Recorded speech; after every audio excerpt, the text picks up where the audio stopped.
નમસ્કાર, આપ જોઈ રહ્યા છો મંતવ્ય ન્યૂઝ અને ગુજરાત એટ 7 સાથે હું છું આપની સાથે નંદની। સમાચારોની શરૂઆત કરીશું, જેમાં રાજ્યમાં ગરમીને લઈને હવામાન વિભાગે આગાહી કરી છે। હવામાન વિભાગની આગાહી પ્રમાણે આજે રાજ્યમાં ગરમી અને ઉકળાટનું પ્રમાણ રહેશે। તાપમાનનો પારો 40 થી 43 ડિગ્રી સુધી પહોંચી જશે। રાજ્યમાં સાયક્લોનિક સર્ક્યુલેશન સક્રિય હોવાથી ગરમીનું પ્રમાણ વધી શકે છે।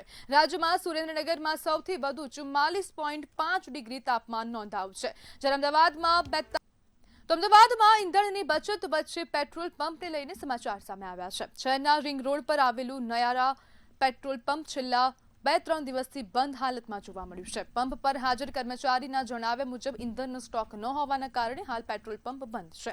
પેટ્રોલ અને ડીઝલનો સ્ટોક ન આવતો હોવાની કર્મચારીએ દાવો કર્યો છે। ગાડી આગળથી આવતી નહીં એના લીધે સ્ટોક નથી પેટ્રોલ ડીઝલનો આગળથી સ્ટોક નથી એના લીધે ગાડી અત્યારે મળતી નથી। હજુ કેટલા દિવસ બંધ રહી શકે? આ તો નક્કી નથી, એ આપણને ખબર નથી, શેઠને બધું ખબર હોય એ ત્રણ દાડે છે। અહીંયા લોકો આવે અને તમે શું કહો છો? ગાડી નહીં આવતી ને શું ના પાડતી, અત્યારે નહીં થાય। અમદાવાદમાં વધુ એક પેટ્રોલ પંપ છે તે બંધ જોવા મળી રહ્યો છે। એસપી રિંગ રોડ ખાતે વટવા ખાતે આવેલો જે નયારાનો જે પેટ્રોલ પંપ છે તે પણ હાલ બંધ જોવા મળી રહ્યો છે। ડીઝલ અને જે પેટ્રોલની અછતને કારણે આ પેટ્રોલ પંપ છે તે બંધ કરવામાં આવ્યો છે। આ પેટ્રોલ પંપ ઉપર કોઈ પણ કર્મચારી છે તે પણ હાજર નથી અને આ પેટ્રોલ પંપ છે ત્યાં બેરિકેડિંગ કરીને પેટ્રોલ પંપ છે તે બંધ કરવામાં આવ્યું છે। અહીંયાથી જે પસાર થતા વાહન ચાલકો છે તેમને પણ બેરિકેડિંગ જોઈને પરત ફરવું પડી રહ્યું છે। દેશમાં હાલ જે ઈંધણની અછતની વચ્ચે અમદાવાદના અનેક પેટ્રોલ પંપો છે તે બંધ થઈ રહ્યા છે। પેટ્રોલ ડીઝલ જે સાચવીને વાપરવાની, ઈંધણ સાચવીને વાપરવાની વડાપ્રધાન દ્વારા અપીલ કરવામાં આવી છે અને બીજી બાજુ જે ઈંધણનો સ્ટોક છે તે પેટ્રોલ પંપ ઉપર નથી પહોંચી રહ્યો અને તેના જ કારણે શહેરના પેટ્રોલ પંપો છે તે હાલ બંધ જોવા મળી રહ્યા છે। કેમેરા પર્સન રશ્મિ પટેલ સાથે કિંજલ બોરીસા, મંતવ્ય ન્યૂઝ, અમદાવાદ। સુરતના ડિંડોલી વિસ્તારમાં અસામાજિક તત્વોનો આતંક જોવા મળી રહ્યો છે।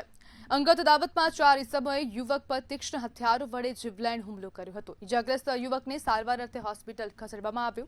સારવાર દરમિયાન તબીબોએ યુવકને મૃત જાહેર કર્યો હતો। સમગ્ર ઘટનાની જાણ થતાં પોલીસે ફરિયાદ નોંધી તપાસ હાથ ધરી હતી। પાસાની અદાવતમાં યુવકની હત્યા કરાઈ હોવાની શંકા વ્યક્ત કરવામાં આવી છે। બારના દરમિયાન મને ફોન આવ્યો કે એને મિલિંદ ચકલી અને પંકજ પાટીલ કરીને 3 છોકરા હતા, એ બહુ બધા ઘાવ મારી દીધેલા છે, તો એમને એપલ હોસ્પિટલ અમે ખસાડ્યા છે। એટલે મેં અહીંયા આવી, પણ મારા છોકરાએ કંઈ આંખ ખોલી નહીં। મને ને જે મારો એકનો એક છોકરો હતો, મારો ભય થતો હતો અને મોટો એટલે બાપ તરીકે મને આજ સુધી એને રાખ્યું છે અને એ લોકોને ખાલી સજા નહીં, ફાંસી થવી જોઈએ તો મારા ભાઈને ન્યાય મળશે। નહીં મળે તો આ પોલીસ કર્મચારી કઈ કામનું નહીં, મીડિયા બી કઈ કામની ના મળે। પ્લીઝ ન્યાય અપાવજો બધા। અમદાવાદના કૃષ્ણનગર વિસ્તારમાં પરિણીતાએ પતિના માનસિક અને શારીરિક ત્રાસથી કંટાળી આપઘાત કરી લેતા ચકચાર મચી છે। મૃતક મહિલાના પિતાએ પતિ ચેતન બોહરા સામે આત્મહત્યા માટે મજબૂર કરવાનો ગંભીર આક્ષેપ લગાવીને કૃષ્ણનગર પોલીસ મથકે ફરિયાદ નોંધાવી છે। પોલીસે ફરિયાદના આધારે આત્મહત્યાની દુષ્પ્રેરણા સહિતની કલમો હેઠળ ગુનો નોંધ્યો છે અને તપાસ શરૂ કરી છે। તેની તપાસ દરમિયાન એવું જાણવા મળેલ કે મરણ જનાર જે બેન હતા એનું નામ હતું ચેતનાબેન જેઉન બિસ્ટ, જે મૂળ નેપાળના રહેવાસી છે, અને જે આરોપી છે હાલના એનું નામ છે ચેતન ભવીલાલ બોહરા। બંને નેપાળના જ રહેવાસી છે। બંને ના ગામ છે પાડોશમાં જ છે, 5 કિલોમીટર એકબીજાથી દૂર છે। અને છેલ્લી ગત તારીખ 24/3/2026 પછી નેપાળથી ભાગી અને કૃષ્ણનગર એરિયામાં જે આરોપી છે એમના બનેવી છે એમની ઓળખાણથી અહીંયા એક મકાન ભાડે રાખી અને તે લોકો રહેતા હતા। કાલોલ નગરપાલિકાના વોર્ડ નંબર 2માં રોડ રસ્તાની સમસ્યાને લઈને રહીશોમાં ભારે રોષ જોવા મળ્યો હતો। શાંતિનગર અને કૃષ્ણનગર વિસ્તારમાં છેલ્લા 7 થી 8 મહિનાથી રોડ ખોદાયેલા પડ્યા છે અને સ્થાનિકો, વિદ્યાર્થીઓ, સિનિયર સિટીઝન અને વાહન ચાલકોને ભારે હાલાકીનો સામનો કરવો પડી રહ્યો છે।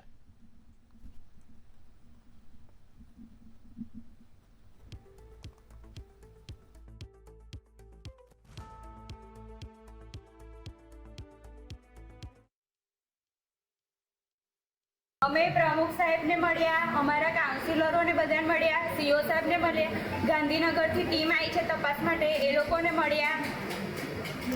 તો એમનો જવાબ શું હતો? એ લોકોએ કીધું છે અમે જલ્દીથી જલ્દી કામ કરશું, પણ હવે એ લોકોને અમે લોકો લઈ જવા માંગીએ છીએ અમારી સોસાયટીમાં, અમારો રોડ બતાવે એ લોકોને લઈ જવા.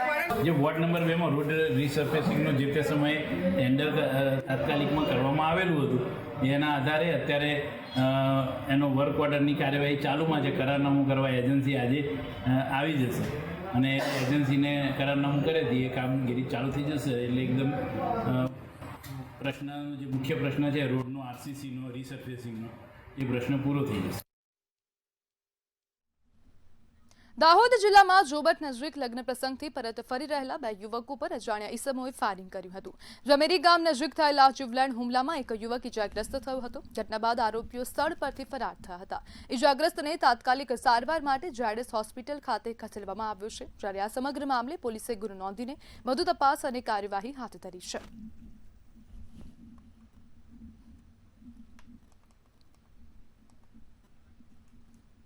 સાણંદ તાલુકાના રેથલ ગામ પાસે નળ સરોવર રોડ પર અકસ્માત સર્જાયા હોવાની ઘટના સામે આવી છે. પૂરપાટ ઝડપે આવતી બાઇક નાળાની દિવાલ સાથે અથડાઈ હતી. અકસ્માતની આ ઘટનામાં તબીબ દંપતીને ગંભીર ઈજાઓ પહોંચતા ઘટના સ્થળે જ મોત નીપજ્યું હતું. બનાવની જાણ થતાં સાણંદ જીઆઈડીસી પોલીસે ગુનો નોંધ્યો છે. કાયદેસરની કાર્યવાહી પણ હાથ ધરી છે. તબીબ દંપતી શિવમ ડે કેર ક્લિનિકમાં મેડિકલ ઓફિસર તરીકે ફરજ બજાવતા હતા. અમદાવાદમાં આંગડિયા પેઢીના કર્મચારીઓને બેંકમાંથી મોટી રકમ લઈને નીકળતા લોકોને ટાર્ગેટ કરતી કુખ્યાત છારા ગેંગ સામે પોલીસે મોટી કાર્યવાહી કરી હતી. ઝોન 7 પોલીસ અને લોકલ ક્રાઇમ બ્રાન્ચે ગેંગના 2 સાગરીતોની ધરપકડ કરી હતી અને તેમના વિરુદ્ધ હવે ગુસ્સીટોક હેઠળ કડક કાર્યવાહી કરવામાં આવશે. આ દરમિયાન એલિઝિટ પોલીસ સ્ટેશનમાં એક ગુનો દાખલ થયેલો હતો, જેમાં એક વેપારી પોતાની થેલીની અંદર ચાંદી લઈને જતો હતો અને એને એક્ટિવા મૂકેલી હતી. તો એ 3 બાઇક ઉપર 4 બાઇક સવાર આવ્યા, એમાંથી એક એની સાથે ખોટી રીતે અકસ્માત કેમ કર્યું છે એમ કરીને એની સાથે મગજમારી કરવા લાગ્યો. થોડી દૂર લઈ ગયો. એ દરમિયાન જે બીજા માણસો હતા એમને એલએનકીથી ડેકી તોડી અને એમાંથી ચાંદી લઈને જતા રહેલા હતા. ગુનો પણ સુધારેલો હતો.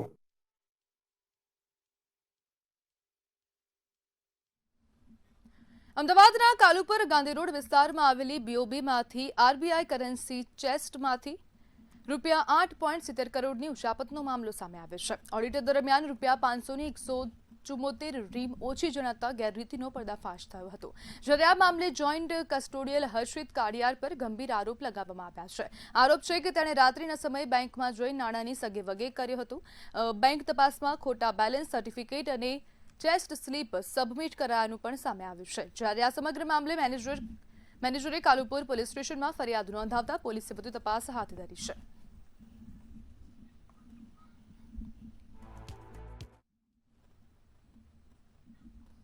અમદાવાદના હાથીજણ વિસ્તારમાં સુજલામ સુફલામ યોજનાની આડમાં માટી અને રેતીના ગેરકાયદેસર ખનનના આક્ષેપો સામે આવ્યા છે. શક્તિપીઠ સેવા ટ્રસ્ટને મળેલા ટેન્ડર હેઠળ નદી સફાઈના બહાને ટ્રકોમાં માટી ભરી ખાનગી સાઇટો સુધી પહોંચાડાતી હોવાનો સ્થાનિકોએ આરોપ લગાવ્યો છે. સમગ્ર મામલે કલેક્ટરને ફરિયાદ મળ્યા બાદ નોડલ ઓફિસરની ટીમે અચાનક દરોડા પાડ્યા હતા. જોકે સ્થળ પરથી એક પણ ટ્રક કે જેસીબી મળી આવ્યા નહોતા. સ્થાનિકોએ નદીની માટીનું ખનન તાત્કાલિક બંધ કરાવવા અને સમગ્ર મામલે કડક કાર્યવાહી કરવાની માંગ ઉઠાવી છે.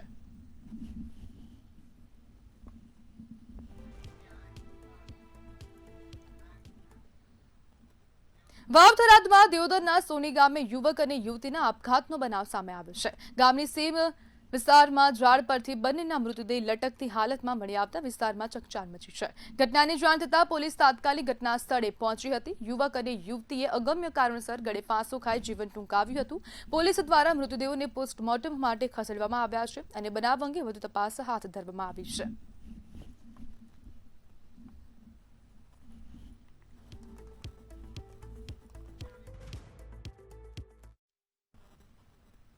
વડાલી નગરપાલિકામાં આવતીકાલે પ્રમુખ અને ઉપપ્રમુખ પદ માટે ચૂંટણી યોજાનાર છે. સામાન્ય સભા પહેલા કોંગ્રેસના કેટલાક સભ્યોની રિસોર્ટમાં રાખવામાં આવ્યા છે. નગરપાલિકાની 20 બેઠકો પર કોંગ્રેસે જીત મેળવી હતી, જ્યારે ભાજપને 4 બેઠકો મળી હતી. વધુમાં કોંગ્રેસના કેટલાક વિજેતા સભ્યોને રાજસ્થાન ખસેડવામાં આવ્યા હોવાની પણ ચર્ચા છે.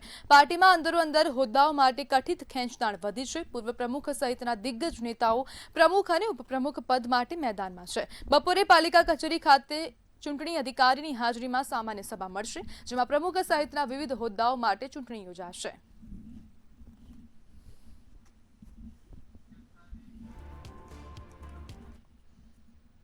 ગોધરા નજીક બામૈયા વિસ્તારમાં પંચમહાલ એસઓજી પોલીસની ટીમ દ્વારા 860 ગ્રામ શંકાસ્પદ એમ્બરગ્રીસ સાથે 2 ઇસમોની ધરપકડ કરવામાં આવી છે. આંતરરાષ્ટ્રીય બજારમાં તેની કિંમત અંદાજે 86 લાખ રૂપિયા જેટલી આંકવામાં આવી છે. ચોક્કસ બાતમીના આધારે પોલીસે દરોડા પાડીને પ્રતિબંધિત પદાર્થ જપ્ત કર્યો છે અને 90 લાખથી વધુનો મુદ્દામાલ કબજે કર્યો છે. વાઇલ્ડ લાઇફ પ્રોટેક્શન એક્ટ હેઠળ કાર્યવાહી હાથ ધરાઈ છે. આ પ્રતિબંધિત પદાર્થ ક્યાંથી લાવવામાં આવ્યો અને કોને સપ્લાય થવાનું હતું તે અંગે પોલીસ દ્વારા વધુ તપાસ શરૂ કરવામાં આવી છે.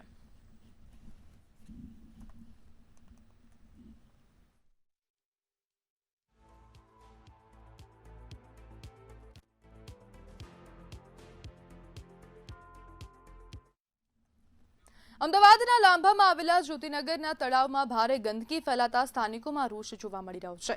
ગટરના ગંદા પાણી સીધા તળાવમાં છોડવામાં આવ્યા હોવાના આક્ષેપ કરવામાં આવ્યા છે અને ગટરની નિયમિત સફાઈ પણ કરવામાં આવતી નથી. તળાવના ગંદા પાણીના લીધે રોગચાળામાં વધારો થયો છે, તેમજ ગંદકીના લીધે તળાવમાં રહેલી માછલીઓ પણ મરી રહી છે. તળાવમાં લગાવવામાં આવેલા ઓક્સિજન મશીનો પણ બંધ હાલતમાં જોવા મળ્યા હતા.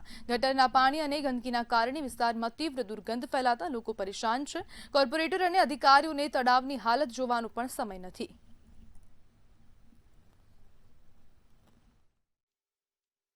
ગંદકી બહુ જ થાય છે, વાસે રહેવાતું નહીં, છોકરા બીમાર થાય, અમે મોટા બધા બીમાર થાય, ઘરમાં પાણી ઘૂસી જાય છે, માછલા એટલા મરી જાય છે અને આ તલાવડીનું પાણી એટલું વાસ મારે છે ને કે રહેવાતું નહીં. બપોરે તો તડકો થાય એક બાજુ તાપ થાય ને એટલે તો એટલી વાસ મારે ને કે ઘરમાં બી નહીં રહેવાતું. અમારા લોકોને કોઈ જોવા નહીં આવતું. હા, સફાઈ કરવા વાળા આવે, સવારમાં સફાઈ કરીને જતા રહી, પણ પછી પોઝિશન એની એ જ હોય છે. અહીંયા ગંદકી તો અતિશય છે. અહીંયા સાફ સફાઈ થાય છે, કચરાની સાફ સફાઈ થાય, પણ આ ગટરના પાણી જે તલાવમાં આવે છે એના કારણે બહુ લીલ જામી જાય છે. અને ગટર છે પણ એના કનેક્શન તલાવમાં આપેલા છે. તલાવમાં આપેલા એટલે બધું પાણી ગટરનું તલાવમાં જ જાય છે. એના કારણે એટલી ગંદકી થાય છે કે બધા ઘરે ઘરે બીમાર પડે છે. પણ કનેક્શન જ સરકારે આ તલાવમાં આપેલા છે એટલે તો તલાવ ભરેલી ને ભરેલી રહી. જો એક સારો વરસાદ આવી ગયો ને તો બધું ઘરમાં પાણી આવી જાય છે ગંદકીનું. તો અમારે તો દર સાલ આ રીતે જ હોય છે. અમે દર સાલ રજૂઆત કરીએ પણ આનો કોઈ નિકાલ જ આવતો નથી. તલાવનો કોઈ નિકાલ તો આવવો જોઈએ. પાણી છોડે છે, વારંવાર રજૂઆત કરવા છતાં કોર્પોરેશનના અધિકારીઓ કોઈ ધ્યાન નથી આપતા. તળાવની પાછળ પાઇપ નાખવાના છે એ 6 મહિનાથી વાત કરી છે, હજુ સુધી કોઈ નથી. નારોલ ગામનું પાણી, સાવાડી હરણ્યાવાસનું પાણી, રોડ ઉપરનું પાણી, બધું પાણી, સાવાડી ગામનું પાણી, બધું પાણી અમારા ત્યાં સાવાડી ચેનલની ઓફિસવાળા રસ્તે થઈને આવે છે અને વારંવાર તળાવ ઓવરફ્લો થઈને ઘરોમાં પાણી ઘૂસી જાય છે. કોર્પોરેશનના તંત્રને વારંવાર જાણ કરવા છતાં સુધી કોઈ ધ્યાન આપતા નથી. ધોળકા તાલુકા સેવા સદનમાં વિવિધ દાખલાઓ મેળવવા આવતા અરજદારો હાલ ભારે મુશ્કેલીનો સામનો કરી રહ્યા છે. 72 ગામો માટે માત્ર એક જ બારી કાર્યરત હોવાથી લોકો કલાકો સુધી લાઇનમાં ઊભા રહેવા માટે મજબૂર બન્યા છે. સ્કૂલ એડમિશન સિઝન દરમિયાન આવક, જાતિ, ઈડબ્લ્યુએસ અને ડોમિસાઇલ સર્ટિફિકેટ માટે ભારે ભીડ ઉમટી રહી છે. ઓપરેટરોની અછતના કારણે કામગીરી ધીમી બની રહી છે. ગરમી વચ્ચે પાણી, બેસવાની અને શૌચાલય જેવી પ્રાથમિક સુવિધાઓના અભાવે વૃદ્ધો, મહિલાઓ અને દિવ્યાંગોને વધુ હાલાકી પડી રહી છે. ધોળકા સેવા સદનમાં ઘણા સમયથી તકલીફો પડે છે. લાંબી કતારોમાં બધા ઊભા છે, લાંબી લાઈનોમાં ઊભા છે, છતાં પણ અધિકારીઓ, એસડીએમ, મામલતદાર કોઈની આંખ ખુલતી નથી. અને અહીંયા ઓપરેટર વધારવાની માંગ છે અમારી કે બીજા 2 ઓપરેટર વધારે તો જેથી કરીને કામ સરળ થાય. એસીમાં અને પંખાની નીચે બેઠેલા અધિકારીઓને હું એટલી જ વાત જણાવવા માંગીશ કે તમે ઊંઘમાંથી ઉઠો અને ઉઠીને અહીંયા જોવા આવો કે અહીંયા 45 ડિગ્રીના તાપની નીચે કેવા બધા જનતા ઊભી છે. 2 કલાકથી અત્યારે હું જાતિના દાખલા માટે આવ્યો છું. દીકરાઓ માટે નોન ફેમિલિયર દાખલો કઢાવવા માટે આવ્યો છું, છોકરાના કોલેજના એડમિશન માટે થઈ. અને સખત ગરમી હોવા છતાં 2 કલાકથી અહીંયા લાઈનમાં ઊભા છીએ. તમે પાછળ પણ જોઈ શકો છો. અને એક ઓપરેટર હોવાના કારણે અહીંયા બહુ લોકોને તકલીફ પડી રહી છે. ગરમી સખત છે અને આના માટે કોઈ સરકારે કોઈ વ્યવસ્થા લાંબી કરી આપે. મારું ગામ રાયપર છે. મારા ત્યાંથી આવું જવું પડે છે. મને ભાડું વધેરું મોંઘું પડે છે. મારા ઘરના ફરી ફેમિલી બધાને લઈને આવું છું. પાછો જઈને પાછા ધક્કા ખાઈને પાછો જઉં.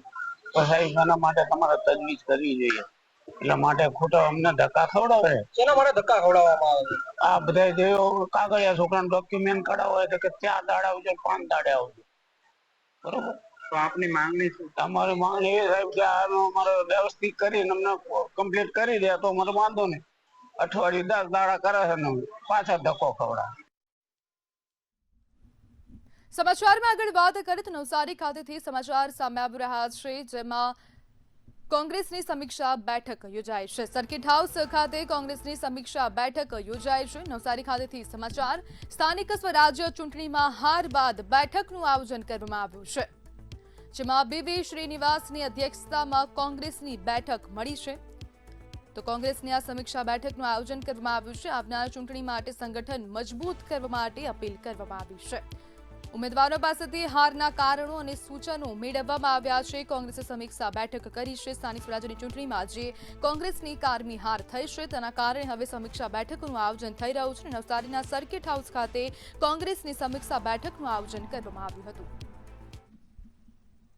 आज लोकल बॉडी चुनाव के बाद नवसारी का जो चुनाव तालुक पंचायत, जिला पंचायत और महानगर पालिका तमाम इश्यूज को लेके और आगे कैसे चुनाव जो ग्राम पंचायत आएगा, विधानसभा आएगा, उसके लिए क्या करना है, लोगों यहाँ कार्यकर्ता और तमाम नेता लोगों का बात सुनेंगे यहाँ.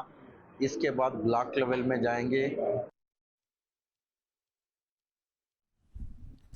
તો દિલ્હીમાં કોળી સમાજની બેઠકનું આયોજન થયું હતું. 2 જૂથોની વચ્ચે જે પ્રોબ્લેમ ચાલી રહી હતી તેને લઈને ક્યાંક ને ક્યાંક હવે સમાધાન બેઠકનું આયોજન કરવામાં આવ્યું હતું. અને દિલ્હીમાં કોળી સમાજના બંને જૂથોની સમાધાન બેઠક. કોળી સમાજના પ્રમુખ પર વિવાદ ગયા છે, જેઓ અખિલ ભારતીય કોળી સમાજના ઉપાધ્યક્ષ છે. પ્રવીણભાઈ, કોળી સમાજની 2 જૂથોની વચ્ચે ક્યાંક ને ક્યાંક વિવાદ ચાલી રહ્યો હતો. આજે સમાધાન બેઠક યોજાઈ હતી, શું કહેશો? એમાં એવું હતું કે આ લગભગ 2 વર્ષથી વિવાદ ચાલી રહ્યો છે કોરોના કાળથી, કે સંગઠન અખિલ ભારતીય એક જ છે પણ પ્રમુખના દાવેદાર 2 છે. એમાં એક બાજુ છે કુંવરજીભાઈ બાવળિયા, તો બીજી બાજુ છે વિરેન્દ્રજી કશ્યપ, જે શિમલાના માજી સાંસદ હતા. આના કારણે 2 અધિવેશન દિલ્હીની અંદર, એક 14 તારીખે અને 21 તારીખે 2 અધિવેશનનું આયોજન થયું હતું. એની અંદર સમાજની અંદર, પૂરા ભારત વર્ષની અંદર જે કોળી સમાજ વસે છે એમાં એક મેસેજ ખરાબ થતો, એટલે આગેવાનોથી લઈને સંગઠનની સાથે જે જોડાયેલા હતા બધાની માંગ હતી કે સમાજની તાકાત તમે તોડો છો. એના કારણેથી બહુ બંને પ્રમુખ ઉપર પ્રેશર લાવવામાં આવ્યું હતું. તો આજે સવારના રાજેશભાઈને ત્યાં અને બપોર પછી ગુજરાત ભવનની અંદર 2 પ્રમુખ આમને સામને બેઠા અને પૂરી અમને ખાતરી આપી છે. એ મિટિંગમાં હું પણ હાજર હતો, ચંદ્રવંદન પીઠાવાલા પણ હાજર હતા. આ લોકોએ પૂરેપૂરી ખાતરી આપી છે કે ટૂંક જ સમયની અંદર અમે સમાધાનની અંદર જઈ રહ્યા છે. તો એ સમાજ માટે અને સંગઠનના હોદ્દેદારો માટે સારા સમાચાર છે, આવી અમે આશા રાખી શકીએ. જી બેન. જી બિલકુલ પ્રવીણભાઈ, જોડાવા બદલ આપનો આભાર. તો રાજ્યમાં ટીબી નિયંત્રણ માટે હવે એક્શન પ્લાન તૈયાર થઈ ગયો છે. તો મહત્વપૂર્ણ સમાચાર સામે આવી રહ્યા છે. ટીબીને નિયંત્રણ કરવા માટે હવે એક્શન પ્લાન તૈયાર થયો છે. તો રાજ્યમાં ટીબીનું જે નિયંત્રણ છે તે ક્યાંક ને ક્યાંક નિયંત્રણ બહાર જતું હતું અને તેને જ લઈને હવે એક્શન પ્લાન તૈયાર કરવામાં આવ્યું. રાજ્યપાલ અને સીએમની અધ્યક્ષતામાં આ બેઠક યોજાઈ હતી. ટીબી દર્દીઓને ખાસ પોષણ સહાય અને મફત સારવાર મળશે.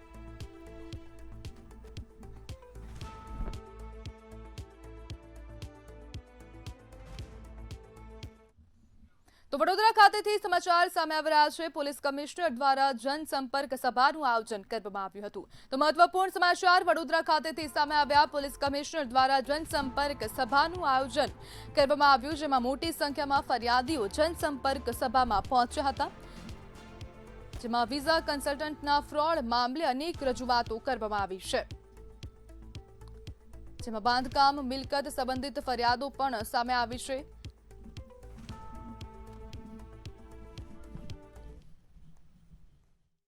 ચીફ પોલીસ સ્ટેશનો કાર્યરત છે અને આ પોલીસ સ્ટેશનો સુરક્ષા સંબંધિત સેવા પૂરા પાડવા માટેના આપણે કહીએ કટિંગ એજ લેવલ સર્વિસ ડિલિવરી પોઈન્ટ્સ છે. કેટલાક નાગરિકો જે બનાવમાં ભોગ બનનાર છે એવા ફરિયાદ નોંધવા માટે, કેટલાક નાગરિકો સહાયક તરીકે અને અન્ય કેટલાક પ્રકારના પોલીસ સંબંધિત સેવાઓ મેળવવા માટે પોલીસ સ્ટેશનના મુલાકાતે આવતા હોય છે. તો આણંદ ખાતેથી સમાચાર સામે આવી રહ્યા છે. 6 નગરપાલિકાઓના પ્રમુખની ચૂંટણી આવતીકાલે યોજાવા જઈ રહી છે. તો મહત્વપૂર્ણ સમાચાર આણંદ ખાતેથી સામે આવ્યા. 6 પાલિકાના પ્રમુખની આવતીકાલે ચૂંટણી યોજાવાની છે. બપોરે 12 વાગે સભાખંડમાં ચૂંટણી યોજાશે, જેમાં નાયબ કલેક્ટરના અધ્યક્ષ સ્થાને સામાન્ય સભા મળશે. તો આ મહત્વપૂર્ણ સમાચાર. આવતીકાલે 12 વાગે ચૂંટણી યોજાશે.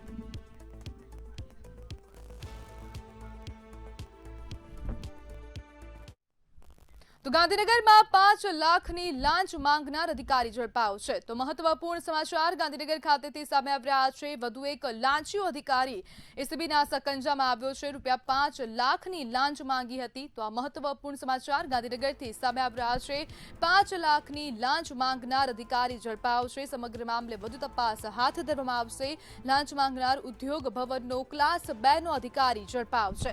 ફાયરની એનઓસી માટે લાંચ માંગી હતી. ₹5 લાખ રૂપિયાની માતબર રકમમાં લાંચ માંગી હતી. પ્રથમ હપ્તો લીધો ને ગાંધીનગરમાં એસીબીએ દબોચ લીધો છે.